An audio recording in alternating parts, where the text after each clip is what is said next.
ये कहानी है कौम समूद की, जो रेगिस्तान के बीच रहती थी और पहाड़ों को काटकर अपने घर बनाती थी। समूद के लोग अपनी ताकत पर गर्व करते थे। वे कहते थे, हमसे बड़ी ताकत किसी में नहीं। उनके सरदार शान और दौलत में इतने घमंडी थे कि उन्होंने अल्लाह को भूल ही लिया था। फिर अल्लाह ने अपनी हिदायत के लिए हजरत सालेह अलैहिस्सलाम को भेजा। वह सत्य और इंसाफ का पैगंबर थे। हजरत सालेह अलैहिस्सलाम ने कहा, सिर्फ अल्लाह की इबादत करो, लेकिन कौम ने उनका मजाक उड़ाया। कौम ने कहा, अगर आप सच हैं तो हमें कोई निशानी दिखाएं, तभी मानेंगे। अल्लाह के हुक्म से पहाड़ फट गया और जमीन कांप उठी। लोग डर और आश्चर्य से स्तब्ध हो गए। फटते हुए पहाड़ से एक अजूबा निकला, अल्लाह की निशानी, एक विशाल ऊँटनी। कौम चकित रह गई। कुछ लोग सच को मानकर ईमान ले आए, लेकिन ज्यादातर अभी भी घमंडी थे।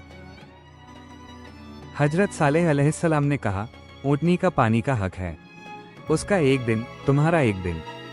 घमंड और जलन धीरे धीरे बढ़ने लगी। लोग ऊँटनी को नुकसान पहुंचाने की योजना बनाने लगे। एक युवक आया, उसके दिल में नफरत और घमंड था।